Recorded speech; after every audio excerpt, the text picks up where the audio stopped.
Hello everyone, my name is Ali Ettarnichi. I'm the host of Connect with Ali show. Our show focuses on diversity, inclusion, equity, and community, and also highlighting the great work of amazing, beautiful soul that they are doing in our community to impact, to change, and to make a difference.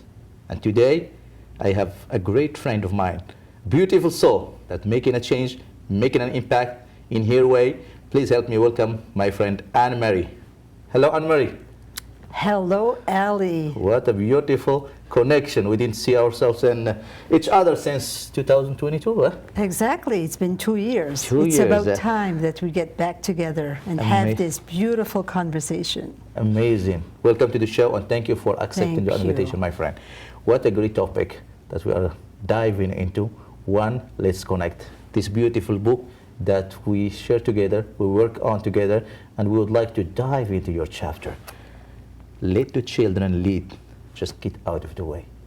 Wow, that's how lead the children lead. Can you tell us a little bit about this chapter and give people a sneak peek about this beautiful chapter? Well, the title came to me when I was working with a mutual friend of ours, Joe Grandin. Oh, wow. Yes, I was working with Joe in developing a speech. And this chapter is all about how can we honor our children. So let the children lead, meaning that I believe that each child is born with their own uniqueness, their gifts, their talents. And as adults, I'm talking in my chapter about when I was in education and a specific story where I could have made a choice to lead myself, that child, but I decided to let him lead me into discovering unconditional love. So let the children lead, just get out of the way, means that when we honor our children in their creativity, with their imagination, we are brought back as adults to discover our own inner child and our unconditional love, and how they're just full of life, our children. Wouldn't you agree? Like, amazing. You have a son. Oh, yeah. Yeah, and we can learn so much from them if we can just get out of their way so that they can shine their brilliance, shine their light. We can learn a lot from them. Definitely, and you put it really beautiful here, my friend, in the first paragraph of the book. You say, can you recall a moment when you were mesmerized by the presence of a child? What captivated your attention? How did this experience move you to connect more deeply with your heart? Children exude an energy that has the potential to open our heart to unconditional love like nothing else. And that's true. It is true. I believe that love leads to peace. And wouldn't you agree, Ali, that we are aspiring to cultivate a world where there's more peace? And I believe that children have the power to show us the way.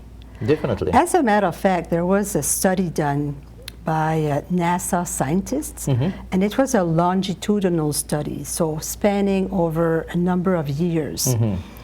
And the results shocked them. Really? Wow. What they decided to do, they decided to take at random 1,600 children in the United States at the age of 4 and 5. And they gave them an assessment because they wanted to find in those 1,600 children how many would score at the genius level. So they were shocked like this, you know. They discovered that 98% of the 1,600 students aged 4 and 5 were scoring at the genius level. Wow. 98. And the study continued. So they tested these same children when they were 10. And I have the stats here. When they were 10 years old, it dropped to only 30% of those 1,600 children scored at the genius level. And then when they were 15, it dropped to only 12% of the 1,600 children. Okay. By the time they were 30 years old, guess how many of them were still scoring at the genius level? How many? Only 2%, which means that it was 32 adults out of 1,600 adults retain their genius capacity. Wow. So as adults, when we can get ourselves out of the way, honor children. We both have a friend, Tammy Villiers, Oh, yeah. that we both love so much because Tammy is an educator.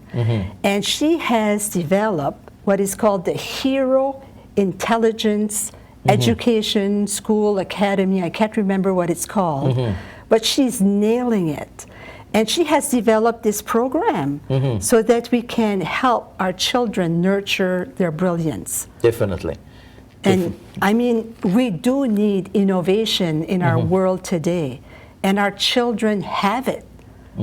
So as adults, it's very exciting for me to see adults like parents and educators who really care to preserve and to be in reverence in front of our children. Definitely, definitely, and it's powerful what you just shared, like how like from 1600 only 32, that's just the busyness of life, the distraction, disconnection, only those that keep that genius power, that keep that child spirit inside of them. So this conversation that we are having, my friend here, it just want people to keep into their core, to keep to their heart, and just lead by love. Yes, and I would like to add to your comment. I'm sure that some of our audience listening to us have heard of Sir Ken Robinson. He became famous with a TED Talk, and the TED Talk was called "Do Schools Kill Creativity?" Wow. Because genius is intimately linked to creativity, imagination. And I just checked today, there's over 74 million views of that TED Talk. Wow. And 3 years later, he published a book that's called The Element. And I had the privilege to see him in person in Toronto. What's his name? Ken Robinson, but it's Robinson. Sir Ken Robinson. He received that title. Okay. And he's passed on now. But his work continues on because we see the value of creativity. And that was his message. How can we help children to retain their creativity that leads to imagination, innovation in our schools, in our homes, in our communities? And that is exactly what you are saying, my friend, is creativity, imagination, because children, they be creative when they lead their imagination, give it that power, and they don't feel like I have to do this because it is school thing, I have to do this because my parents want me to do this. But when we lead them, lead their imagination, lead the way, lead them do what they want themselves, they became creative. And how many people that they didn't even go to school, but they lead their imagination, they followed your dream, and they become successful. Exactly. So imagination is the key. And you highlight here a good point, my friend, that you mentioned, when we allow children to step into their capacity, I'm just going to put this one here, when we allow children to step into their capacity of unconditional love, their own truth blossom. They embody the wholeness of their essence, their divine gift. Competition and comparison, two foes commonly existing in a classroom environment, fade away. Collaboration, compassion, and contribution become the new normal. Wow. I will repeat the last four. Collaboration, compassion, and contribution become the new normal. And would I write this chapter again today? What comes up when I hear you say that, I would add another C word. And it would be connection. Connection. Connection matters. Big time. Big time. Because the unconditional love, when we are open to our unconditional love, like I've mentioned, we're in touch with our truth. Our truth is this innate knowing of our gifts, of our talents. If you look children playing, young children, you know, they're so at ease, and they will know what to do that brings a big smile to their heart. Big time. Big time. So they know their truth. You don't complicate things. They don't complicate You live a things. simple life. Exactly, exactly. So in the classroom, see, in that classroom, I decided to retire before my retirement age because I wanted to experiment more with life coaching full time. And so I had been an administrator for 14 years prior to taking this classroom of grade 2 children, where I wanted to experiment, Ali, what I wrote about. Because I knew in my heart, but it's one thing to know it in your heart, but then to go in a classroom, and could this really happen in a classroom where kids could really step into their brilliance, own themselves with confidence? And you know what happened? Is that when kids were recognizing their own gifts and talents, for instance, if one was really good in sports, but then the other one is really good in art. Well, when we recognize these talents in front of everybody, the comparison Will disappear. would disappear. Fade away. Yeah. Would fade away, and they would collaborate with one another and cooperate so that they can help one another. Definitely. And, you know, to develop the leader in them. I believe that every child wants to be a leader. And how can we do that as adults, you know, to really nurture their innate leadership skills and the servant leadership? Even young children. From an early age. From an early age, they want to serve, they want to contribute, they want to make a difference. Big time. Big time. And So when we can offer them opportunities to serve that way, they love it. Definitely. Definitely. And it's all come from like unconditional love. Let them live dream, let them be connected, and let them lead the way. Yes. Just get out of the way, and they know what they are doing, and they know that from the core of their heart, because they are doing everything in innocent way. There is no judgment, there is no comparison. I really love when you share that, like each children have their own like talent. Like if somebody is good at geography, somebody is good at art, somebody is good at something different. You compliment them. You don't make them feel like there is a comparison, like I have to get better now than you. But this is you're good at geography. Yes, I clap for you. You're good at art. So each one, they will have that gift. They will improve, and they will help others in their way of their speciality. Exactly. And that reminds me of a time when, I believed early on during the school year to have these conversations with children and do some exercises and activities. And I had come across the work of Howard Gardner, who has a theory on multiple intelligences.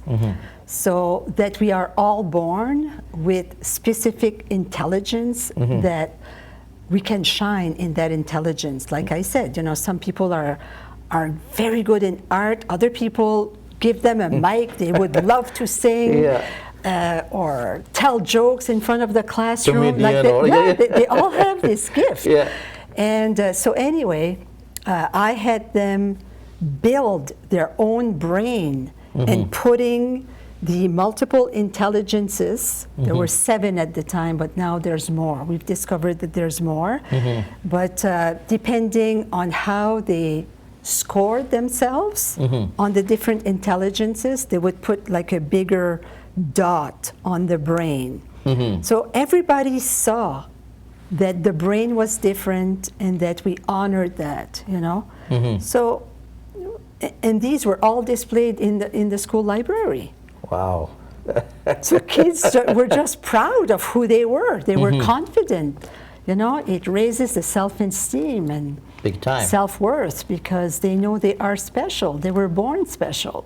And that's the environment, because they have that environment that make them comfortable, that make them feel themselves, that make them confident, and that just spark and ignite, and their flower blossom because they feel that nobody judge me, nobody tell me what to do. I am following my own intelligence, and I'm making a difference. Exactly.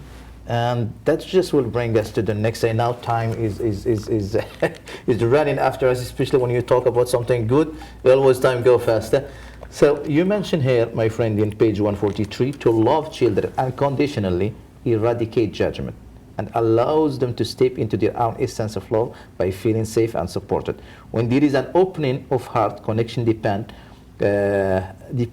with love can profound transformation. That's just what you mentioned about transformation. It happens when there is the connection, when there is pure love, when there is like unconditional love, and that's just like make them connect, and that's what our topic is about, connection. Exactly. And I have a story. I love hearing story. I have a story. How much time do I have? We have 10 minutes, my 10 friend. minutes? Okay, I have enough time. So this story, I'm coming back to that classroom, that final year in the school system. Mm-hmm. And I mean, Ali, the classroom was humming. Mm-hmm. And one morning, I heard a knock on the door, and the principal is in the hallway, and he signals me to go in the hallway, and he tells me that I will have a new student the next day, because I'm the most experienced, Mm-hmm. and that the mother and the child are in the office. Is it okay if they come and greet me? Well, wouldn't you know, the child comes, and I can see him, you know, coming down the hallway, and he's full of it, excited, you know, but I'm happy. Yeah, that's good. And he has these big brown eyes, like so full of life. And to my surprise, when I extended my hand just to touch him or to welcome him, well, he took my arm, shoved me against the door frame, went inside the classroom in front of the principal and his mom, and started running, like, and making funny noises. And the kids were working on their brain at the time. And they were just looking at him wondering, oh my goodness, what is this? I have a practice where I write in my journal every morning. And the following morning I said, you know, who is this child, and how can I help him? How can I serve? What lesson or gift is he bringing to me? And this is what I heard. Love him unconditionally. He's coming in like a hurricane in your classroom, but we need to learn in life, when hurricanes arrive, how can we remain centered? And the other kids had to learn that too. We had to open our heart to really love this child unconditionally. And we did. And this child was transformed. It was amazing. I did not do it. He did it. I was a guide by the side with so much love for this child. And I worked very closely with the mother and the grandmother. This kid was heavily medicated because his prior school, that's what they wanted him to be. And would you believe, after 2 months in our classroom of environment of love, no more medication. Wow. He was off medication. Amazing. It's just like probably nobody could welcome that energy. Nobody could take that energy and turn it to something beautiful. But I have to say, when he pushed me against the door frame, I went into judgment. Where I went in my mind was here. Oh no. He's going to ruin everything. The peace. And I caught myself. It's to be aware when we slip into these judgments, because we do slip into judgments. And I reframed it and said, how can I love this child? What is the gift? What is the opportunity? What he's bringing to the table, what he's teaching me. Exactly. And you put so I will explain a bit more in the chapter. So I invite everyone to buy the book so that they can know more of the story and how it evolved. And you mentioned here, like Khalil Gibran said, if your heart is a volcano, how shall you expect flower to bloom? Like for you catch yourself at that moment. You said like, oh my God, all that I built with those children, the peace, the harmony, the balance, now this child comes. But you cut yourself and you see what this kid's bringing. How can I help him? And you said unconditional love just changed everything. And he felt his home, and you did a good job. It's like teacher is the miracle. They are the angel that making a transformation. Oh my God, 6 minutes. Come on, time is running after. I could share something with the audience if you'd like. I just have to mention something quickly, and you can mention that at the end here you mentioned something that really grabbed my attention. I loved it when you mentioned here that when the student is ready, the teacher will appear. But when the student is truly ready, the teacher will disappear.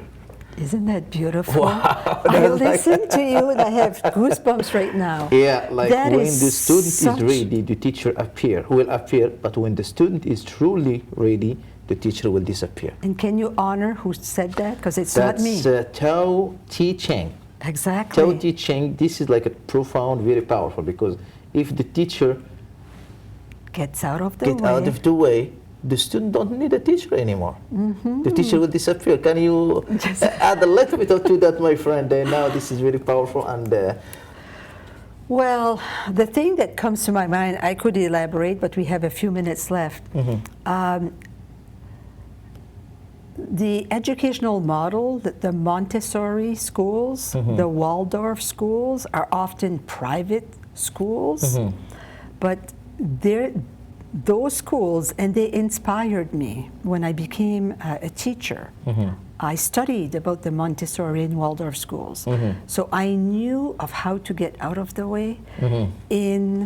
It's just the way that we deliver the program, that we allow kids to make choices for themselves.